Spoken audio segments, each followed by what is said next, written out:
Trials of a Royal Guard. By Ansel. Chapter 16. To save many. 2 more months and another dragoon lost to the war. An enemy knowing its own defeat is looming is no less dangerous than before. It was tough keeping my lancers focused and even tougher to lead them with a ruined wing. Combat, for the most part, had ceased for me. There hadn't been any large ground engagements. The Allied army had simply advanced slowly and carefully across Rhine-Air, cleaning out the various Sudramore units and pushing them further south. It was all very neat, orderly, and horrible. We'd become quite adept at rooting out and killing our enemies. It was starting to become routine and I could tell my lancers were getting numb to it. That was frightening. Frightening but not unexpected. You can't be surrounded by death and killing for so long and not get numb to it.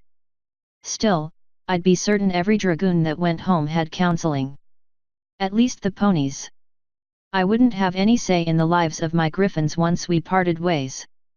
For that, I'd just rely on Captain Bringia to do the right thing, and I had little doubt she would. She was a great officer and, next to Alton, my favorite griffin. We had a good understanding and she wasn't ambitious enough to try to displace me. The two of us were leaning on the railing of the Dread Knight, watching clouds drift by as the ship floated peacefully above the recently fought-over ground below. We will be to the border zone. That was a fact. We were already getting reports from forward scouts what to expect, and it wasn't pretty. That is true. When the ice is over, you will go back to your Equestria and leave the army. Another fact. Very much, yes. I've had my fill of killing for, whatever it is we're killing for. Sovereignty, I guess. Yes, Bringia said softly. She shook her tail and turned to me.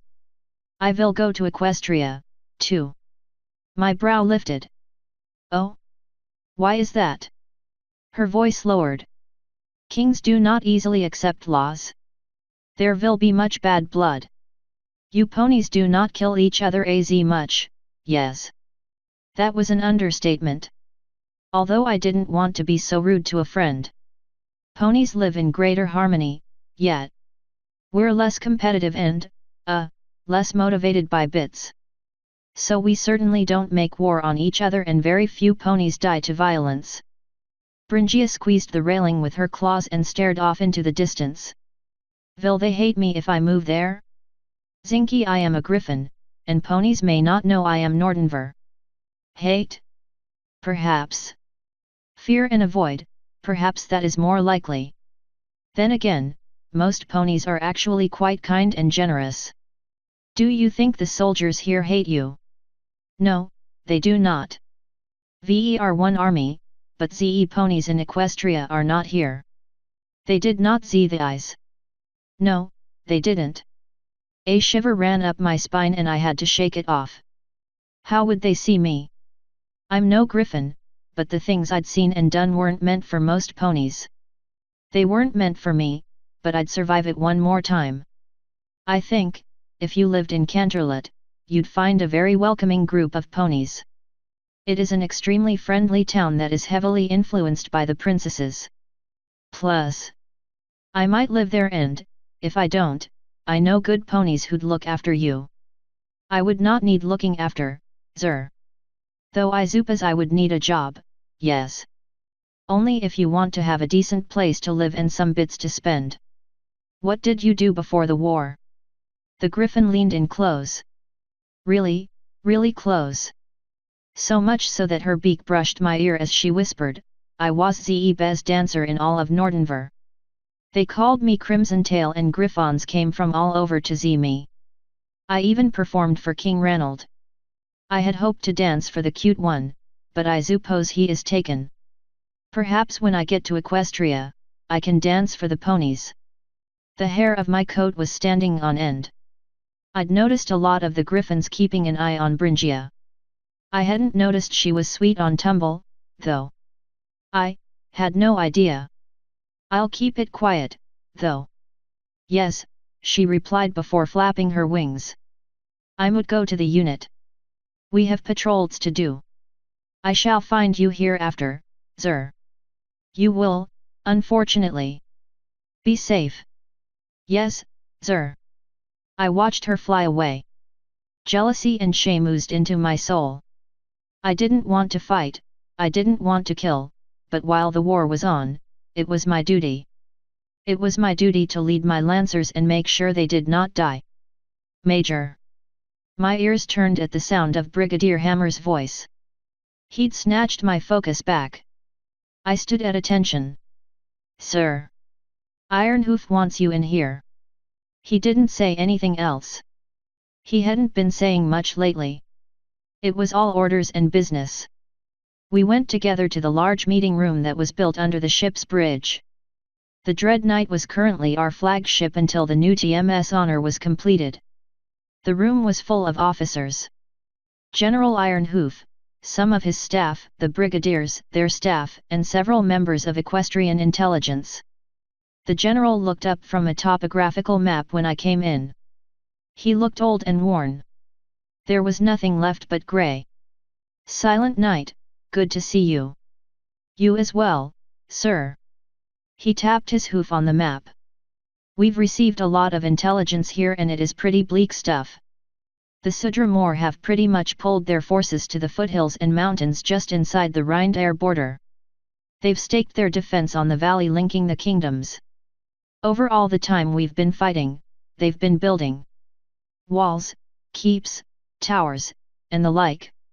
Plenty of hard points that will make it murderous for us to assault. Even with inexperienced troops guarding it all, the loss of life will be extreme. Understood, sir. I'm sensing that you're about to ask me to do something. He nodded. Yes, though nothing like you might imagine. I need a set of eyes I trust to take a look at the lay of the land and see if there is any weakness, any point we can use to topple it all. It took effort not to lash my tail and show my frustration. Sir, apologies, but I'm incapable of flight. General Ironhoof nodded again. I know, and I'm sorry for that. I truly am. You'll be taking an airship. A brand new one that has just arrived. She's fast, really, really fast. You're my final look. The only up-close, aerial glance I'm going to get. I know you'll get a good read and, he cleared his throat. To be frank, I can spare you right now given your situation. I apologize for how cold that sounds. I mean no insult by it. My nostrils flared. It was like being punched in the gut. Understood. What else could I say? Thank you, Major, that is all. I saluted, but he had already looked back down. Dismissed in more ways than one. I wheeled and marched out of the conference room and onto the deck. It took all of my effort not to buck the door closed. I just paced back and forth instead. Can be spared. Spared? Did he mean expendable? Without value because we couldn't command my unit from the front? Fine. I'd go look. I'd look and figure out the best possible outcome I could. We'd show them who could be spared.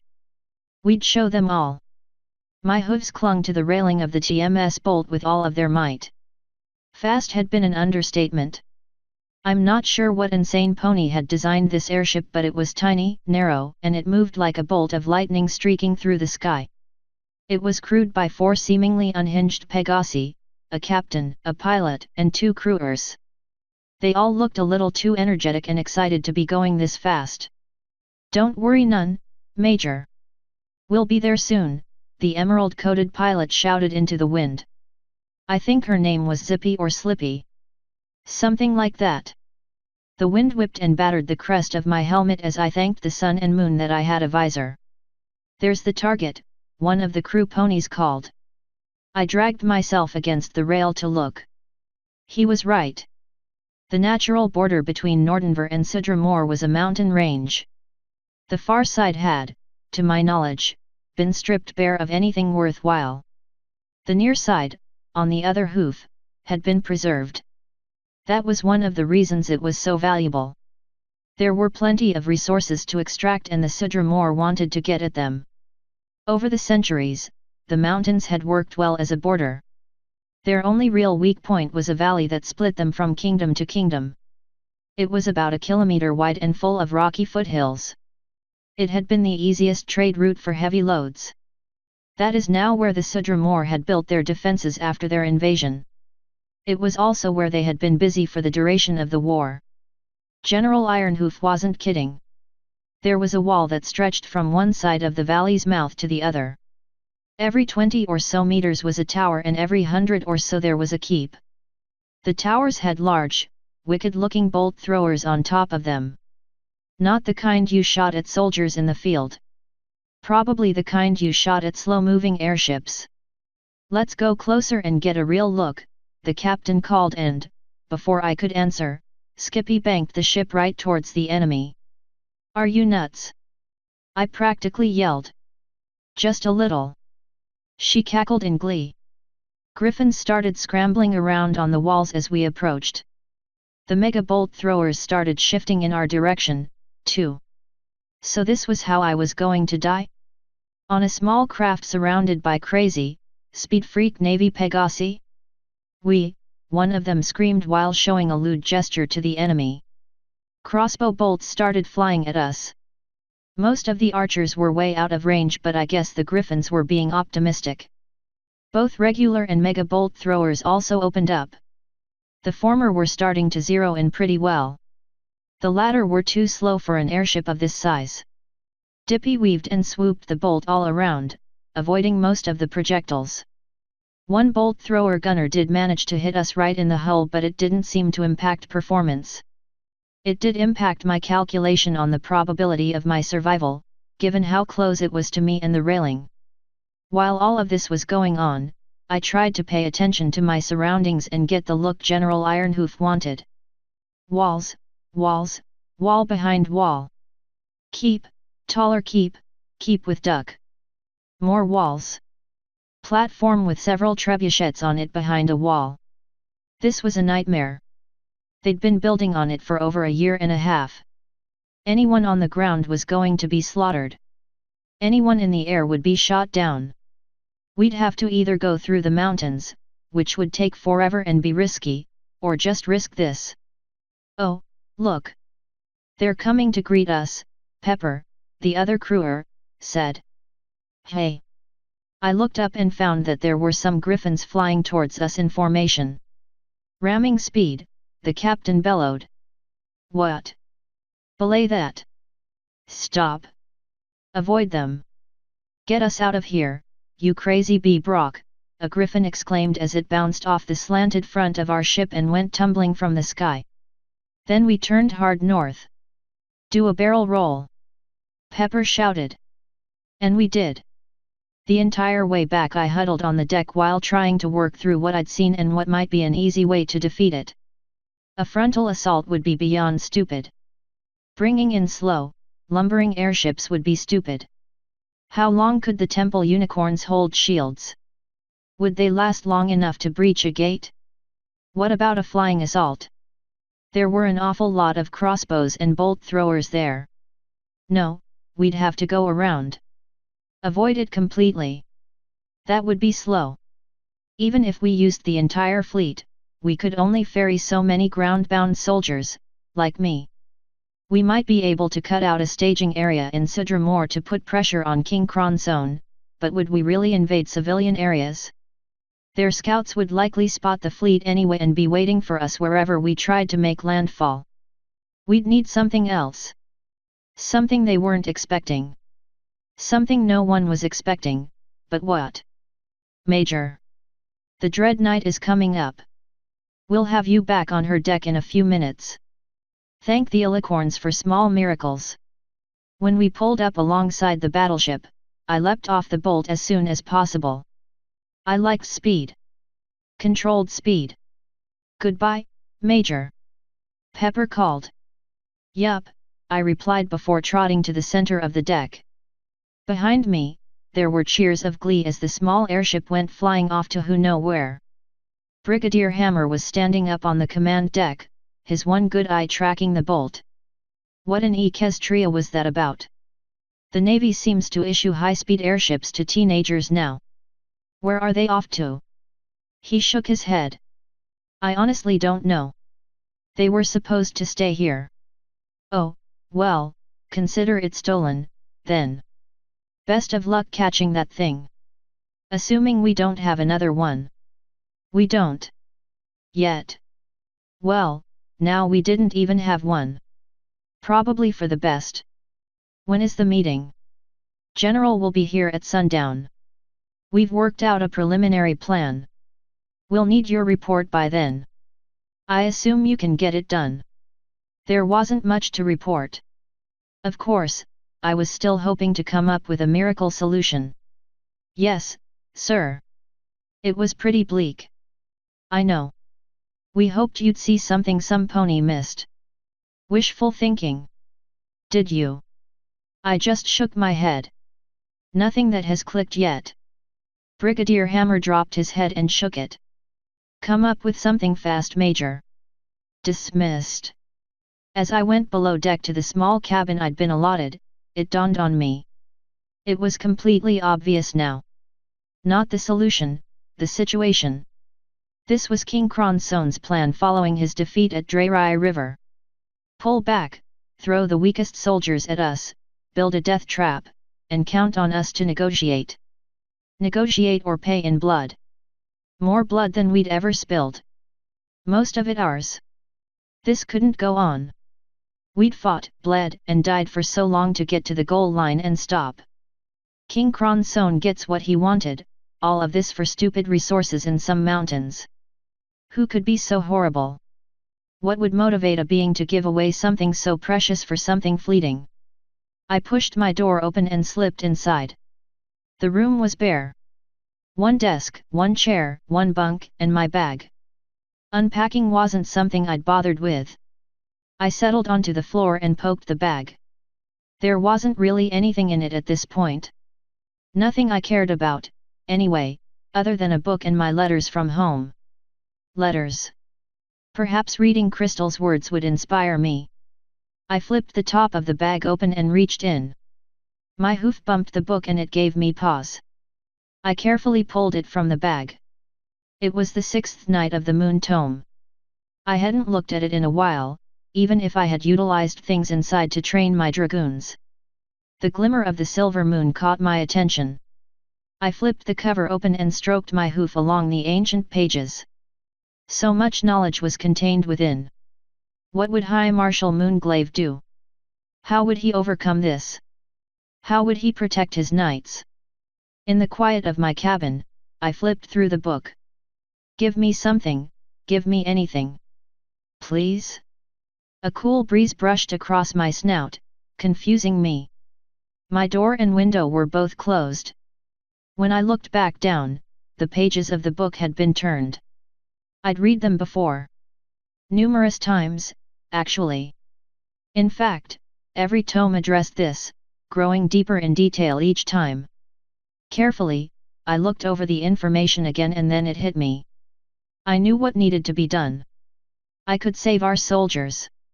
Could I live with it, though? Yes. Dread Knight could. General Ironhoof stood at the head of the room, going through his briefing. I hadn't spoken up yet. I hadn't been called on. Obviously, a frontal assault is about akin to just dropping our troops off this very airship. We are limited in options, however, so that will be included in this strategy.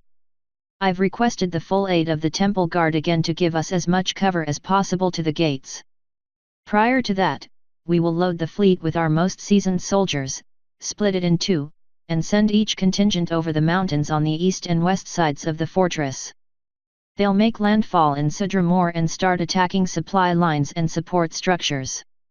I have to be clear here, we are better than our enemy. I will not tolerate any attacks on civilians. There will be very clear rules of engagement. I hope the mere presence of our elite within their borders will draw forces from the wall. If it doesn't, then those same forces can work their way up from the rear and will attack them on both fronts. One of the colonels cleared his throat. Sir, even with a depleted defense force, assaulting such a fortification head-on would still result in high casualty rates.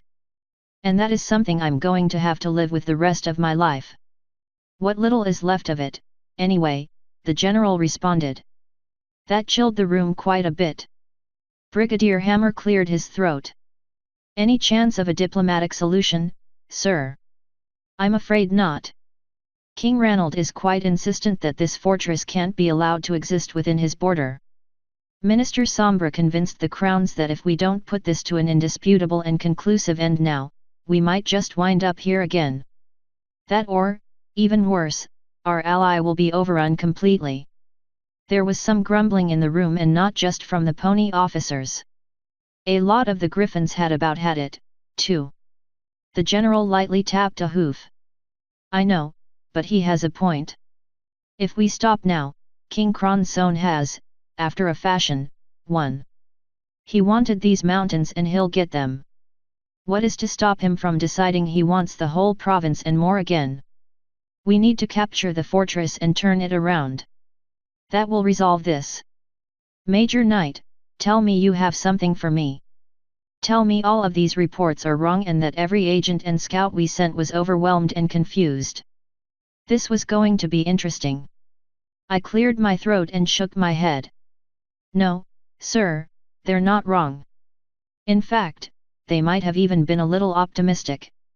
While viewing the fortress, a bolt thrower gunner managed to hit the bolt. I doubt a green soldier could do that.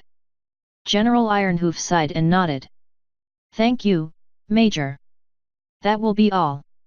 I shook my head. Sir. He blinked and looked up. Yes? There is more. Yes, sir. I have a plan. It is going to sound wholly crazy, but I truly believe I can pull it off if you'll hear me out and give me the latitude to carry it out. Brigadier Hammer was peering at me. General Ironhoof didn't miss a beat. Tell me. So I did. I laid it all out in great detail while all of the senior officers looked at me like I'd lost my mind. It had all come to this, though. Things I'd done and seen in my whole career. Once I was finished, the general cleared his throat. That is quite a story and a plan. Do you truly believe you can pull it off? Yes, sir, and, if I can't, we both know I won't be going with the dragoons on those landfalls, will I? General Ironhoof frowned. No, you're too badly injured and a flightless pony can't command a flighted unit in combat. I wouldn't remove you from your position, of course, but you'd be needed here for logistics. Then what do we have to lose if I fail? What difference could one flightless major make? I tried to keep the bitterness out of my voice, but I knew I'd failed. General Ironhoof looked over at a naval officer I didn't recognize. Get him a fast ship right now. Major Knight, this plan is going to go forwards regardless of your outcome. We can't wait on it. Time is of the essence. You will need to move faster than the wind. Am I clear? Yes, sir. When is our assault date? I anticipate all of our forces to be ready in 3 days. That is when I'll send the fleet. That will take another day or so to attempt to circumvent detection across the mountains. From there, we'll launch our attacks 2 days later. You have 6 days, Major. 6 days to save many, many lives. Yes, sir. I stood at attention and saluted. He returned it fully. Then the naval pony and I hurried up to the main deck. Within minutes, I had a ship. A fast frigate that had us underway. This could work, this might work, this had to work. Author's note, what was the plan? You'll have to wait and see. If you are enjoying this story, please consider taking a look at Crystal and Maya's website quillandblade.com for extra content such as mini-stories, an Ask Us form to submit questions, responses to said questions, and special rewards for the awesome folks who support our Patreon. End author's note.